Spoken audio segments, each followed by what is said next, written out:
Everyone's running somewhere. Someone's protesting something. Someone's singing. And someone just lost their sandal. And you? You just lie back. Forget the war, forget the TV, and maybe even forget your name. Because tonight, you're a hippie. The one who accidentally created the peace sign, wandered into Woodstock, and kind of forgot what the protest was even about. But you still remember the music, and the smell of grilled mushrooms, and you still believe that love might win someday. So, before we dive into this very slow, very confused journey through the 1960s, make sure to subscribe, tap the like, and leave a comment with your city and what time it is right now. Because maybe you are the next hippie prophet, or at least the guy who holds the tambourine in the background. All set? Then close your eyes. Imagine your mattress is a meadow outside San Francisco, and we begin at the very start, the place where the peace sign was born, even though no one asked for it. It started with a circle. Not a perfect one. It was drawn with a bit of a tremble, on the back of a napkin, or maybe an old protest flyer. You're not sure anymore. You just wanted something that would look good on a sign, something easy to spray paint on a wall, something you could carve into the dirt with a stick while waiting for the bus to nowhere. You didn't mean to invent a symbol that would be tattooed on ankles, printed on lunchboxes, and whispered into history books by confused high school teachers. But you did. You were part of a small group protesting nuclear weapons in the UK, the Campaign for Nuclear Disarmament, CND. They wanted a logo, something peaceful. And you, for no clear reason, remembered semaphore. Semaphore, that old flag signaling system no one uses anymore. You combined the signals for the letters N and D, nuclear disarmament.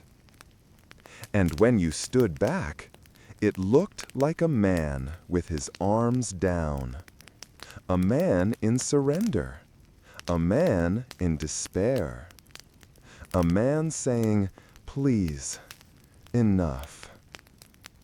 You didn't mean for it to look like a broken tree, or a crying stick figure, or a bird's footprint on someone's dream.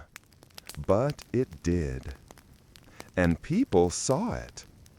And they said, "This is it. This is what peace looks like." You tried to explain it was just letters, that you weren't thinking about world peace. You were just cold and hungry that day. But it didn't matter.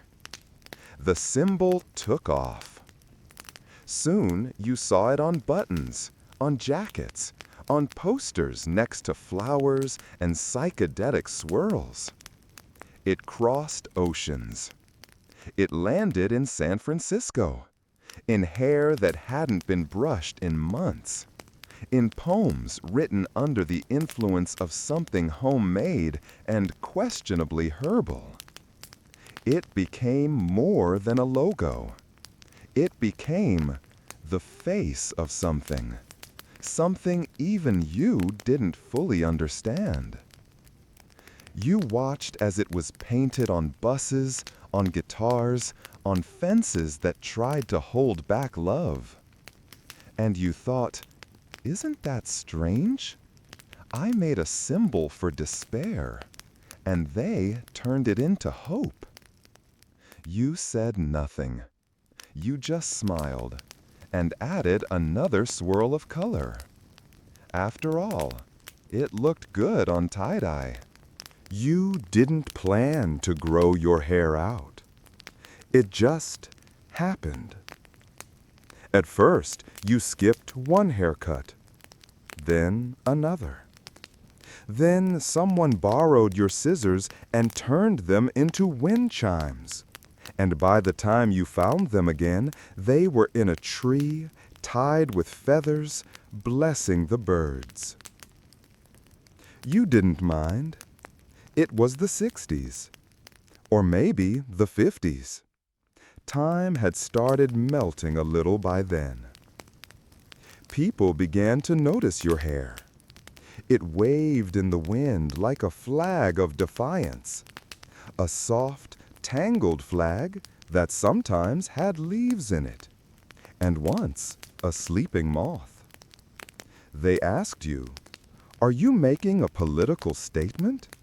And you said, "About what?" They said, "About war." You shrugged and said, "Yeah, sure." And that was it.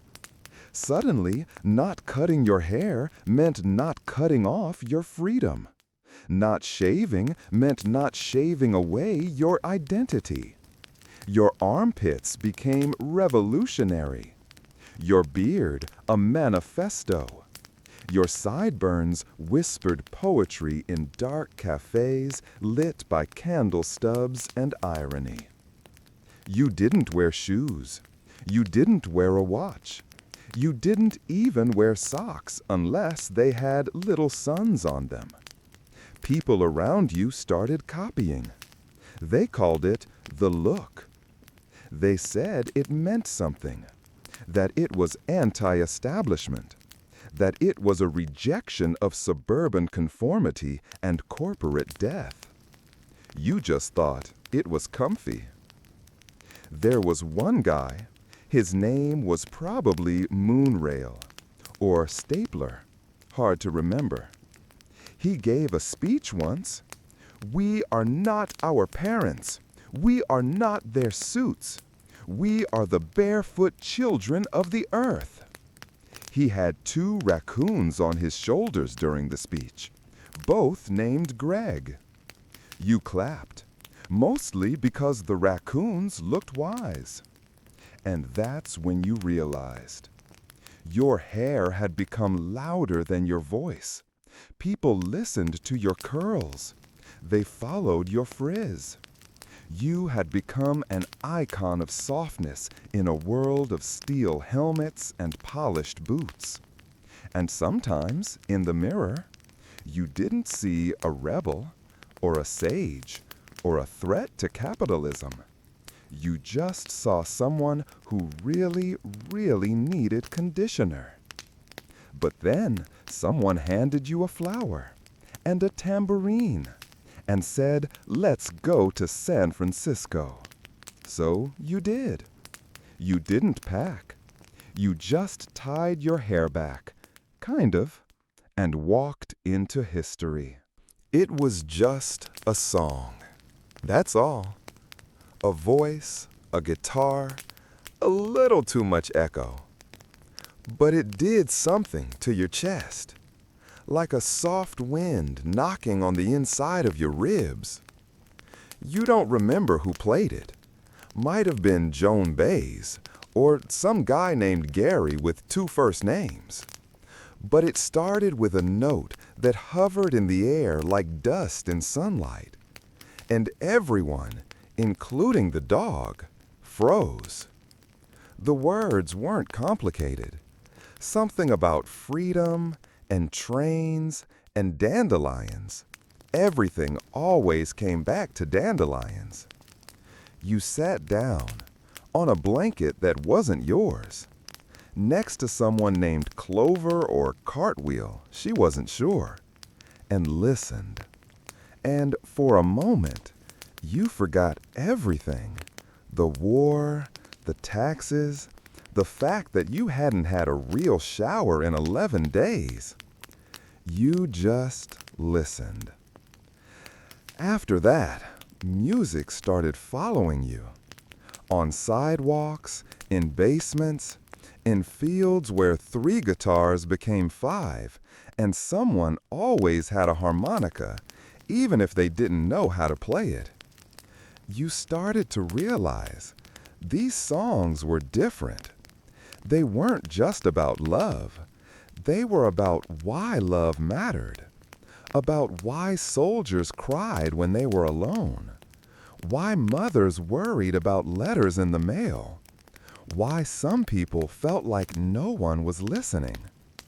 The music became a map, and you were suddenly walking in the direction of the melody, always barefoot, always holding something homemade. You went to tiny clubs that smelled like candle wax and wet wool. You heard Bob Dylan sing about how the answers were blowing in the wind, and you honestly thought he meant literally. So you went outside and stood in the breeze for like 3 hours. But still, it felt like an answer. Then, one day, you were listening to a band with a name like the Shiny Peppers or Electric Giraffe Soup. And just as the drums kicked in, someone offered you a sandwich. You took it. Of course you did. You hadn't eaten since the raisin incident. And as you chewed, you forgot the lyrics. But you remembered the feeling, that heat in your chest, that ache behind your eyes, that invisible thread pulling all of you towards some better version of everything. The sandwich was fine, mostly sprouts, and probably toothpaste. But the music stayed.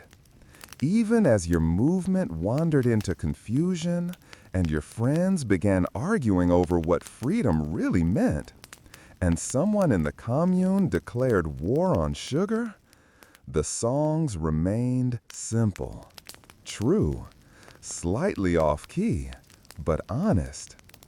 And maybe, you thought, that's all the revolution ever needed. A voice, a note, and a barely edible sandwich. You didn't have a plan. No pamphlets, no slogans, just a vague discomfort. War felt bad, like wet socks, like a cold spoon in your ear. And nobody really explained why it was happening, except that it was very far away and required your friends to leave and maybe not return. So you went to a field, not because it was symbolic, but because that's where everyone else was. Someone started a circle. They held hands. They swayed. Someone else brought a bongo drum made of recycled oat cans and eternal optimism. You joined in. You didn't know what the dance meant. No one did. It was like Tai Chi, but with less discipline and more interpretive hair movement. Someone called it the spiral of peace. Someone else called it whatever, man. You closed your eyes. You moved, slowly, deeply, as if each motion were a message sent across the ocean to a boy your age with a helmet and a rifle who maybe liked the same songs as you, but had never seen a dandelion bloom without stepping on it. Someone screamed, "No more war!" but very gently, as if afraid to wake the butterflies. A police officer stood nearby, chewing gum. He wasn't sure if this was illegal or just very, very confusing. And you kept dancing, because you didn't have a speech, or a uniform, or an agenda. You just had elbows, and hope, and knees that squeaked slightly in the rain. The rain started slowly, like a soft suggestion, and no one moved to leave. You took off your shirt, or maybe someone else's, and you raised your arms. You weren't sure what you were signaling, but it felt like love. A child gave you a daisy, a dog barked 3 times, and someone handed you a sign that read, "Make tea, not war." You didn't even drink tea, but you held it anyway, because it made people smile. You stood in that circle for hours. You didn't stop when your feet hurt, or when your hips cracked, or when someone's acoustic guitar caught fire. Briefly, it was fine. And when it ended, no one clapped. You just sat down in the wet grass and felt for a moment like the world had blinked. Just once. But it mattered. You didn't know if it changed anything, but someone told you that somewhere a soldier heard about it on the radio and laughed for the first time in weeks. And that was enough. You didn't mean to start a commune. You just wanted pancakes. It began with 4 people. One knew how to grow carrots. One played tambourine in 2 different keys. One had a van. And you, well, you had opinions about the moon. You found a spot in the woods. No electricity, no running water. But the vibes were incredible. You called it the soft garden. Someone else called it Camp Nowhere. Someone else, the mailman probably, called it a fire hazard. But it was yours. You set some rules. Not many, just the important ones. Everyone gets a voice. No yelling unless it's at clouds. Breakfast is sacred. If someone cries, they get the comfiest pillow. No one owns anything except their dreams and maybe the goat. The goat's name was Spaghetti. No one remembers why. Every morning you gathered in a circle. You shared feelings, thoughts, poems. One person just growled, but it felt meaningful. Someone cried about their dad. Someone confessed they were afraid of beans. Someone else admitted they hadn't used soap in 8 months and felt spiritually liberated. You nodded. It all made sense here. You cooked together. Well, mostly. Someone always burned the lentils. Someone else insisted everything needed raisins, even soup. But you ate it anyway, because it was communal. And food made with love tastes like warm dirt and principle. You slept in hammocks, or on the ground, or inside a half-finished meditation dome made of driftwood and dreams. You started calling each other brother and sister, even if someone stole your sandal, even if someone used your toothbrush to brush their dog. It was all love. One day, a stranger visited, a journalist. They asked, "What is this place?" You said, "It's not a place, it's a feeling." They blinked, wrote something down, then left, barefoot, slightly changed. You didn't know what they wrote, but later you heard whispers. This is the future. This is the revolution of the heart. You just nodded and went back to planting beets in a spiral pattern, because spirals were healing. Someone read that once. Wood. You never planned to stay forever, but forever didn't mean much anymore. Time was a compost heap, and if someone cried by the fire, you knew what to do. You sat beside them. You handed them tea. You listened. No advice, no rules, just presence. And in that moment, your little failed pancake party became something bigger than politics. It became home. It was the summer of something. Maybe 1967. Maybe 2031. You had long stopped checking calendars. They felt too rigid. But one thing was clear. Everyone was going to San Francisco. And you? You followed the flowers. You don't remember when you first heard the song, probably on a radio in a laundromat that smelled like patchouli and expired detergent. But it said, "If you're going to San Francisco, be sure to wear some flowers in your hair." So you did, sort of. You put moss on your head and a daisy behind your ear, then forgot the daisy and accidentally ate it, thinking it was garnish. You hitchhiked. Of course you did. You shared rides with people named Moon Whisper, Radar, and Brenda, who preferred not to be labeled. One van had no seats. One had no brakes.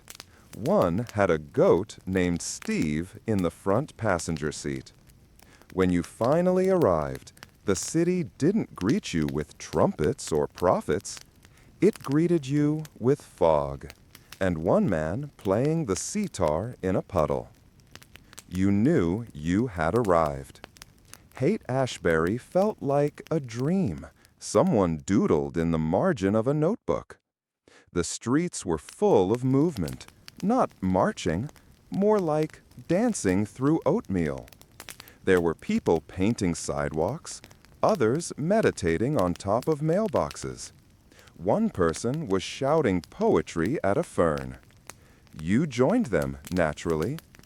Because here, you weren't strange.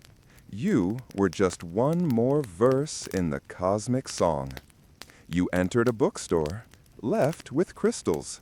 Entered a tea shop, left with a cat. Entered a record store, didn't leave for 6 hours. The music was everywhere, pouring out of windows, cafes, open guitar cases, and one guy's portable speaker made entirely of driftwood and imagination. You heard Janis Joplin and forgot what sadness was. You heard The Doors and remembered it again. You heard Jefferson Airplane and questioned gravity.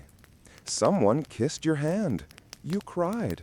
Not because of the kiss, but because someone made brownies that tasted like heartbreak and cinnamon. Dear, you forgot why you came.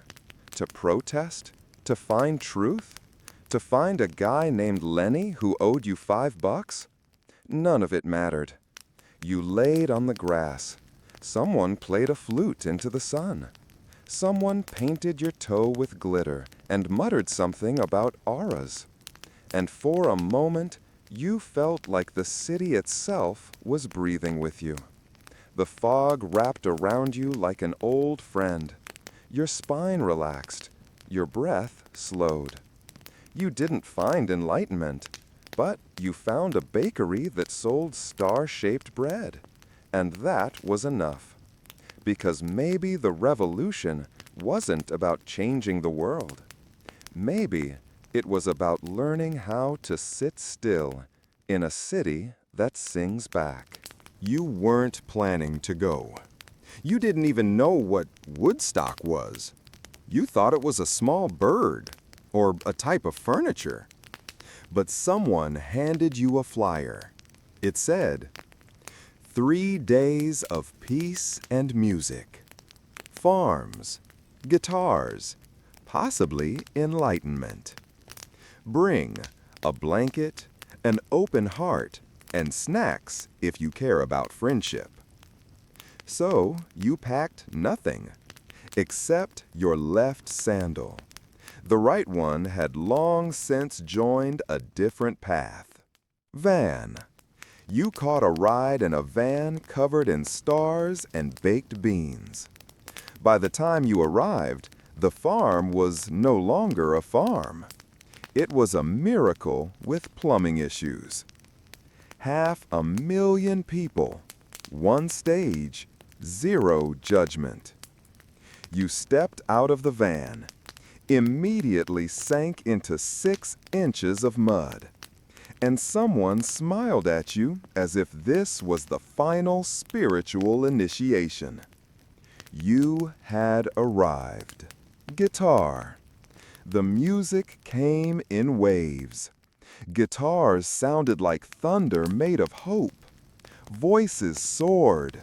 Drums rolled like stampedes of joy, and sometimes confusion.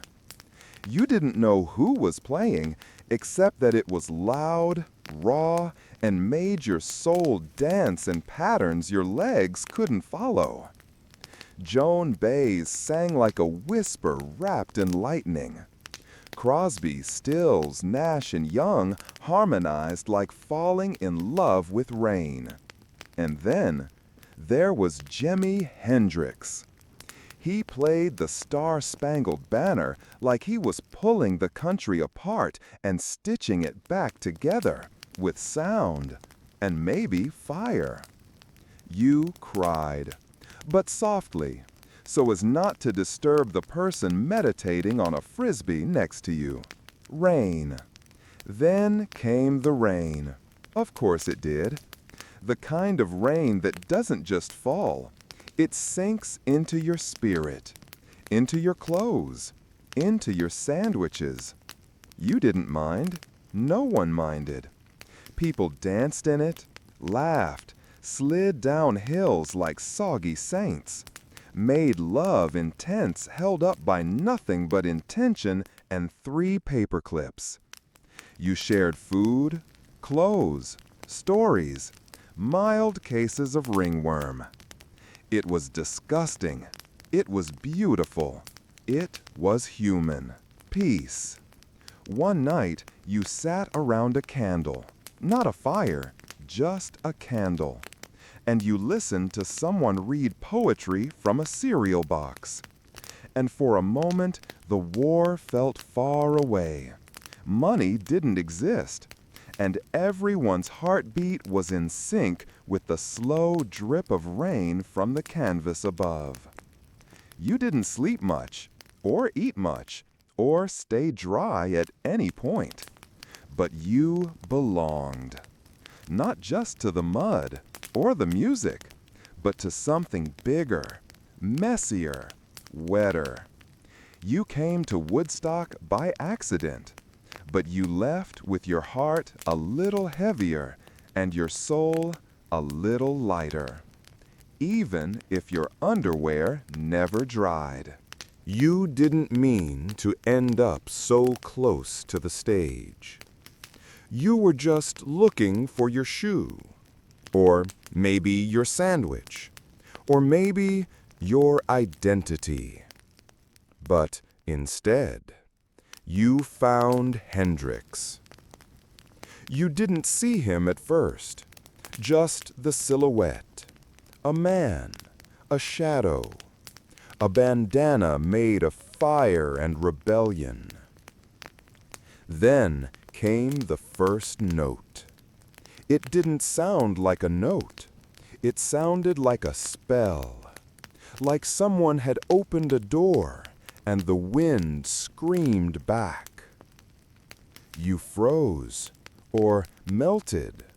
You weren't sure anymore. Jig. The guitar wasn't being played. It was being summoned. Each chord was a lightning bolt aimed directly at the fabric of America, and the flag, especially the flag. And then he played the national anthem, but not the way you remembered it, not the polite, soft, ceremonial version from old parades and TV sign-offs. No, this one had teeth and tears and helicopters screaming overhead. It bent, it wept, it exploded, and somehow it healed. You looked around. Everyone was still, except their faces, which were melting emotionally. Someone next to you whispered, "He's channeling the pain of the entire military-industrial complex through an F sharp." You didn't understand what that meant, but you agreed, deeply, from the soles of your mud-soaked feet. Jig. He didn't just play music. He battled it. He screamed into it. He kissed it, set it on fire, and then made it whisper again. His guitar wailed like a ghost that had just remembered it used to be a boy. You swayed, you danced badly, with your eyes closed and your arms moving like soft windmills made of confusion. You were not alone. The field was full of dancers, not coordinated, not skilled, just willing. One guy spun in circles for 20 minutes and passed out in a puddle. You thought, yes, that's exactly how freedom should look. Boof. When Hendrix walked off stage, something lingered. Not just the sound, but the feeling. Like someone had opened your chest and placed inside it a tiny version of the universe, one that buzzed softly with distortion and honesty. You didn't speak for the rest of the day, not out of reverence. You'd just temporarily forgotten how. You found your sandwich again. It was soggy and stepped on. You didn't care. Because now, every sound around you felt like a chord. Every breath, a verse. Every heartbeat, feedback. You no longer listened to the world. You were inside the song. And the wizard on stage had turned your soul into a fuzz pedal. Imagine you're narrating an audiobook, slowly, with emotion, proper pauses, emphasis, and breathing. Keep the rhythm calm, but not monotonous. If there are quotation marks, read them like you're quoting someone. If you see 3 dots, take a gentle pause. You didn't plan to meditate. You were just trying to nap under a tree that looked suspiciously like Buddha. Or maybe you were just very dehydrated. But someone approached you, barefoot, wearing orange robes and the calmest expression you'd ever seen on a mammal. They said, "Have you heard the sound of the universe breathing?" You said, "Is it in stereo?" They didn't laugh. They just handed you a cushion and a raisin. You accepted both. Because when someone with no eyebrows offers you a raisin, you listen. You sat in a circle, a slow pulsing circle, people breathing, eyes closed, some humming. One man appeared to be asleep, or transcending, or both. You were told to focus on your breath, so you did. Inhale, hold, exhale, forget who you are, repeat. Time evaporated. Money vanished. Your last 3 credit card bills disintegrated into the wind like paper lanterns carrying the weight of parking tickets and regret. Fun. You forgot what capitalism was. What is a price? What is a sale? What is the difference between need and marketing? All you knew now was the warmth in your spine, the soft pressure between your eyes, and that your foot had fallen asleep, deeply, permanently perhaps. You opened your eyes once, just once, and saw a butterfly land on a man's head. He didn't move. She didn't move. They became one creature, a bald winged guru made of stillness and nectar. You wept softly. You didn't know why. That's how you knew it was working. Spa. After 7 hours, or was it 10 minutes, you stood up slowly. You bowed to the group. You bowed to the tree. You bowed to the raisin. And you felt light, weightless, like your soul had finally found its sandals. You wandered back to your tent, only to realize it wasn't your tent, but they let you stay anyway. Because when you meditate that hard, everything belongs to everyone, even the tofu. And when someone asked you what day it was, you just smiled and said, "It's now." And for once, that was enough. It came to you at dawn. After a night of incense, flute solos, and a suspicious stew called cosmic alignment. You sat alone by the river, wrapped in a blanket someone called ethically confused. Your toes dangled in the water. The sky was the color of forgotten peaches. The fog whispered something in a dialect only plants understand. And then it hit you. The truth. Not a truth, the truth. With a capital T and the sparkle that only comes from true inner clarity or mild dehydration. It arrived not in words, but in a feeling, a hum behind your ribs, a kind of cosmic giggle. Suddenly, everything made sense. The war, the peace, the mud, the raisins, even the guy who always played guitar out of tune and insisted it was intentional dissonance. You stood up, slowly, dramatically, like a prophet emerging from a long nap. You raised your hand, fingers trembling, ready to write it all down. But you had no pen, only a flower, and a very wet notebook. Still, you were determined. You bent down to the riverbank, picked up a smooth stone, etched the first word of the revelation, and then, plop.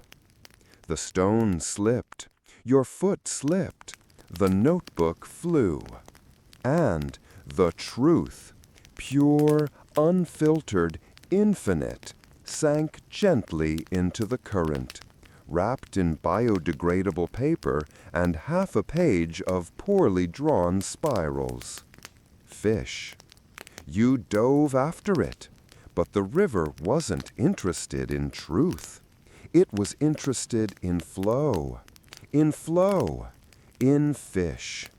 You sat there, drenched, shivering, hysterical. Not from cold, from laughter, because somehow it was perfect. What better ending for enlightenment than losing it immediately and realizing you didn't need it? The moment had already changed you. You didn't have to write it down. You didn't have to explain it. You didn't have to tweet it. You just had to feel it. Let it pass, like the river. Later that day, someone asked, "Did you figure it all out?" You smiled. "Yes," you said, and then the river did too. They didn't get it, but that was okay, because now you knew. The truth isn't something you hold. It's something you notice while barefoot, in mud, next to a goat named Barry who refuses to stop chewing your scarf. And that was beautiful. You never planned to be famous. You didn't even own a mirror. The last time you saw your reflection was in a puddle, and it was mostly just beard and questions. But one morning, as you were feeding a raccoon organic crackers, someone with a camera showed up. Big camera, big microphone, big energy. They wore a suit. They smelled like capitalism and hairspray. They said, "We're doing a story on the hippie movement. Can you speak for the cause?" You blinked. You looked around. There were people meditating in trees, someone dancing with a rake, and a man loudly whispering to a turnip. And yet somehow, they chose you. You stood up, cleared your throat, opened your soul. You were ready to say something important, something the world needed to hear, something about peace or love or the inner ecology of collective silence. But just as you began, a goat sneezed very loudly into the microphone. Then someone in the background shouted, "Capitalism is a sock puppet!" Then a naked man jogged through the shot carrying a sunflower and a rubber chicken. The news anchor blinked, nodded, said, "Fascinating." Then they zoomed in on your feet. Why? Because they were muddy, bare, covered in henna symbols. One toe painted blue, the other wearing a ring shaped like a mushroom. It was symbolic, apparently, a visual metaphor. The news loves metaphors. So, when the segment aired that night, your big message, your spiritual monologue, your thesis on anti-war unity was reduced to 5 seconds of your hairy feet wiggling on national television. Whew. You watched it in a bar. Kind of. It was mostly just a barn with a radio. But someone had a tiny TV strapped to a chicken crate. The reporter said, "The youth today are expressing themselves in unusual ways. From dirty feet to free love, the counterculture continues to confuse and concern the American public." And then your toes were broadcast to millions of homes, across the country, across the world. People saw your feet and said, "They must stand for something. Look at that rebellion. That's probably drugs." You didn't correct them because, honestly, your feet did more walking than your mouth ever did talking. Whew.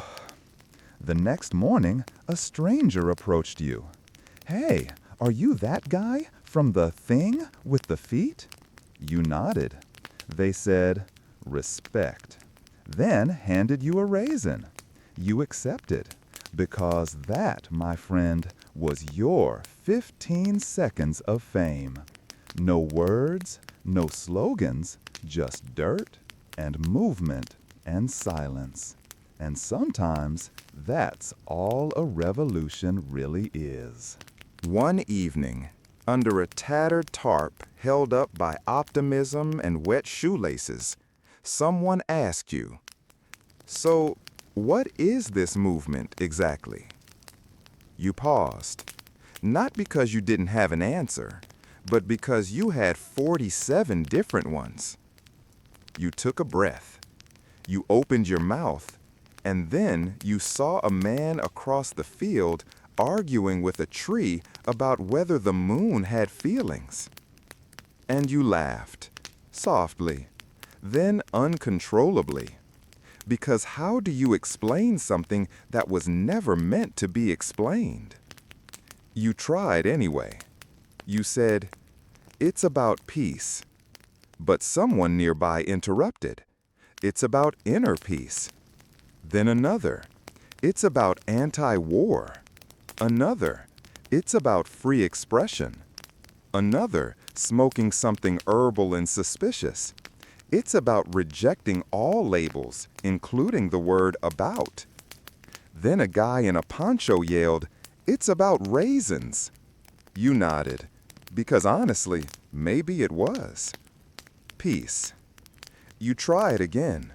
You said, "It's a rejection of systems that devalue human connection." And just as you said it, someone tripped over a goat. The goat was wearing sunglasses. No one addressed this. You said, "It's a rebellion against violence." Someone in the back sneezed out a kazoo. You said, "It's a return to nature." At that exact moment, someone tried to hug a beehive. You gave up. Because the truth was, the movement wasn't a thing. It was a mood, a vibe, a disorganized orchestra of hopes, mistakes, kisses, mushrooms, and half-remembered mantras. It wasn't a theory. It was a Thursday. Book. But the question lingered. What do you believe in? And you smiled. You looked around at the barefoot dancers, the bad poets, the woman meditating inside a wheelbarrow, the two people playing chess with seashells and no rules. And you said, "I believe in this." They blinked. "This what?" You shrugged. "This mess. This breathing, sweating, glitter-stained, deeply flawed, totally present mess." They didn't write that down. They said it was unclear. You laughed again, because the longer you tried to define it, the more it slipped away, like a dream made of incense and giggling. You weren't a philosopher. You weren't a leader. You weren't even sure where your pants were at that moment. But you were alive, surrounded by others who were also alive. And that, somehow, was more than enough. Time passed. Not suddenly. It crept in slowly, like fog through the canyon, like gray hairs through the curls. One day you blinked, and someone was calling you sir. You laughed, then cried, then laughed again, then made tea and forgot why you cried in the first place. The movement was gone. Kind of. Not dead, just rebranded. Now it was in yoga studios, in soy lattes, in overpriced festivals with wristbands and gluten-free parking zones. You looked around and thought, wait, we used to do all this for free, in a field, with 2 goats and a burning trash can. You bought a house, eventually, not because you wanted to, because someone convinced you insulation was important. You got a job, eventually, not because you believed in money, because the cat needed surgery and the landlord didn't accept emotional vulnerability as currency. But through it all, You never cut your hair. It was longer now, wilder, less of a statement, more of a biography. You wore cardigans instead of ponchos.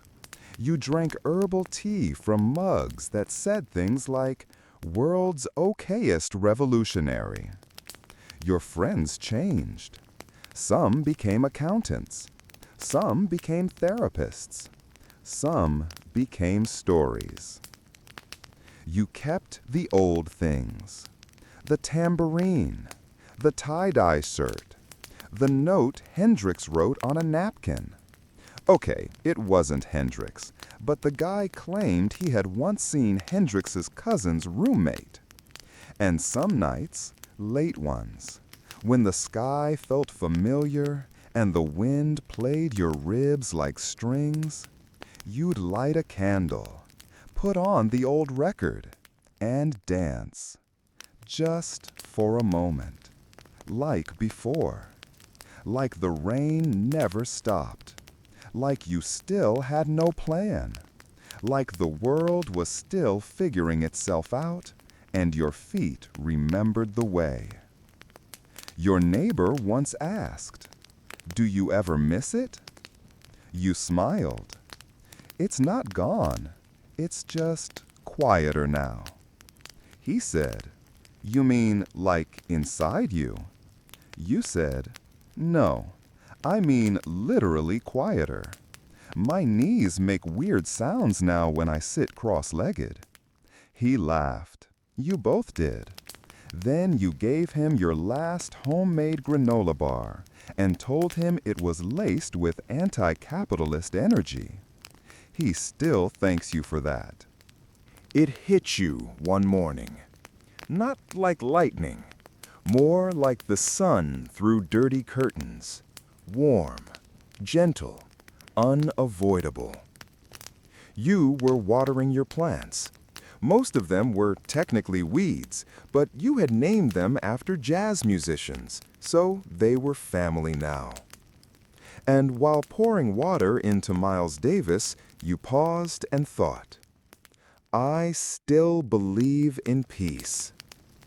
Not as a slogan, not as a t-shirt, not as a mood board in a vegan cafe, but as a quiet, stubborn, daily decision. There was a time you shouted it, painted it on banners, screamed it over feedback and mud. You lit candles for it. You skipped Thanksgiving dinners for it. You got arrested once for sitting cross-legged too aggressively near a government building. But now, peace didn't feel loud. It felt practiced. You didn't argue with strangers online. You made soup. You listened.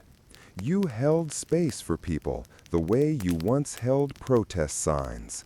Firmly, softly, with both hands. You saw the world change, sometimes for better, sometimes for weird. You watched people grow tired, grow angry, grow resigned. But you didn't. You aged, yes. Your bones played jazz when you walked. You forgot names, misplaced ideas. But peace, that stayed. Even when the world told you it was naive. Even when people mocked your past. Even when the dream felt like a crumpled poster in a forgotten box. You knew better. Peace wasn't about being passive.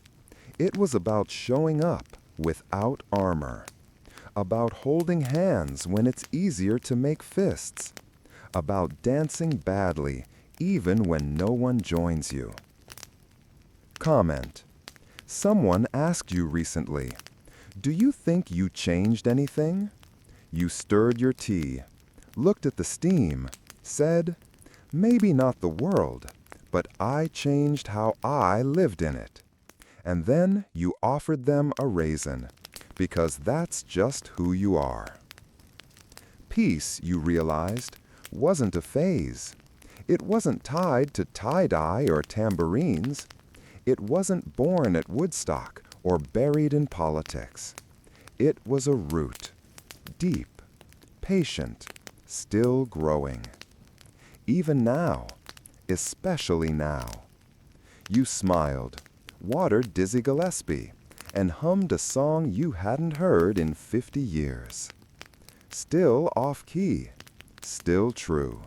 It always starts with sound. Distant, like thunder trying to remember a melody. A guitar wails softly. Someone laughs. A goat sneezes. You open your dream eyes and you're there again. Woodstock.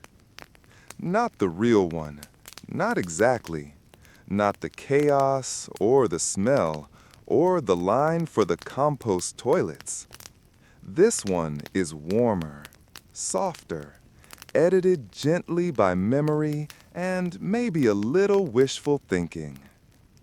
The sky is purple-orange, like melted popsicles and late sunsets. The ground is still muddy, but your feet don't mind. You walk past old friends, some gone, some forgotten, all smiling, like they were never angry, never lost, never broken.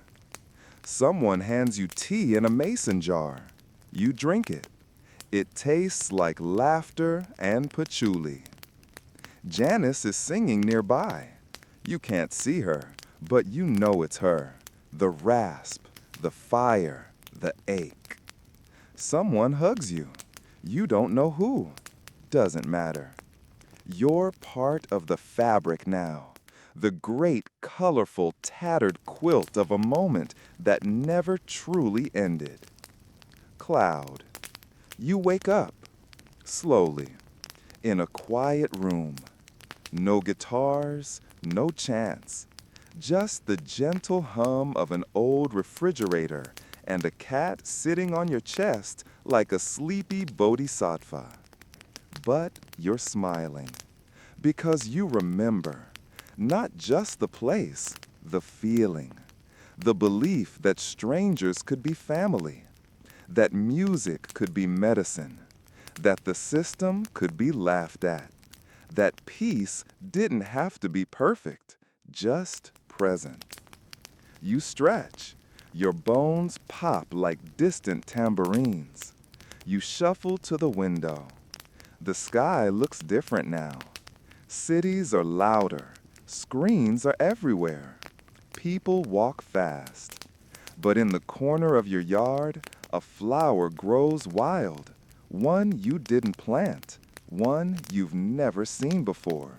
And you nod to it like an old comrade. Daisy. You brew tea, you hum a tune, you feed the cat. And for no particular reason, you whisper to the empty room.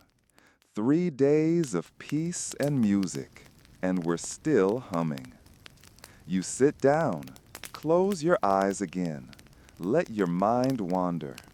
Maybe back to the music, maybe forward to something new. Because while movements fade and banners fall and even vinyl scratches, the soul remembers. And sometimes, at the quiet edge of waking, you're barefoot, 19, in the rain again, and everything is love.